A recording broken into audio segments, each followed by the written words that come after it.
19e journée de Pro D2 et Tarbes recevait Mont-de-Marsan à Maurice Trélu. Opération rachat pour les hommes de Christophe Lossuc après un début de saison bien en dessous des attentes. Le coup d'envoi est tarbé, comme les premières intentions de jeu. Il y a de l'engagement et la première pénalité est tarbaise après un plaquage à l'épaule montois. Sébastien Pouet se prépare, le buteur argentin qui s'élance et qui va inscrire les 3 premiers points de cette partie. Le buteur argentin qui manque d'être imité quelques minutes plus tard par Matthew James qui s'élance à son tour mais manque la cible. 3-0 toujours pour Mont-de-Marsan qui manque l'occasion de revenir à égalité. Sébastien Pouet de son côté ne va pas se faire prier quelques minutes plus tard et inscrit 3 points de plus pour sanctionner l'indiscipline montoise. Encore une fois, Matthew James qui a l'occasion de lui répondre au pied après le quart d'heure de jeu va manquer la cible sur un coup de pied pourtant facile, largement à sa portée.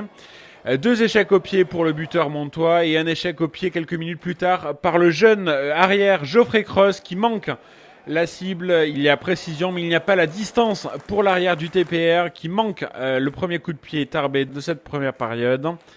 Sébastien Pouet, lui, de son côté, ne manque pas la cible et est auteur d'un 100% dans ce premier acte, 9-0. Puis 9-3 après la pénalité réussie par Matthew James. 9-3, c'est également le score à la mi-temps.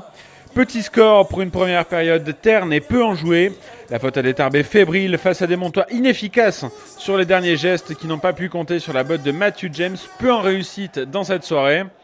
Les Montois qui vont ensuite remettre le ballon en jeu pour la seconde période et mettre la pression dans les 22 mètres tarbés. Une pression qui va se concrétiser par une pénalité réussie par Matthew James qui va réduire le score pour Mont-de-Marsan qui n'est plus mené que 9-6 après 50 minutes de jeu.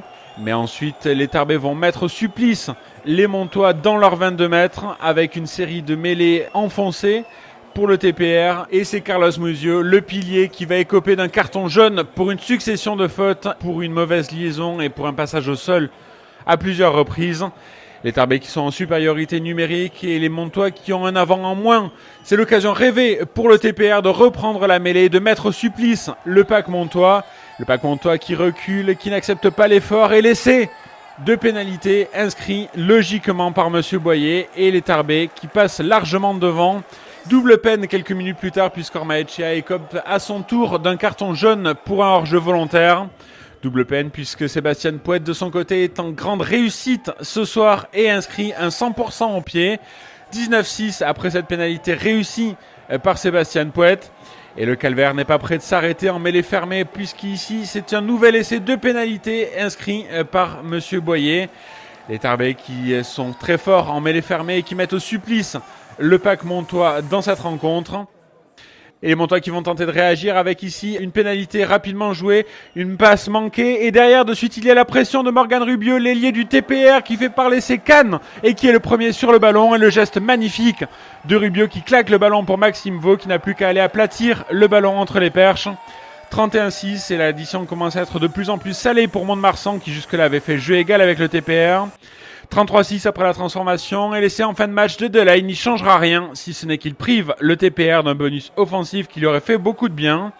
Rien à faire en revanche pour le Stade Montois qui s'incline finalement 33-13 et s'exporte toujours aussi mal hors de ses bases.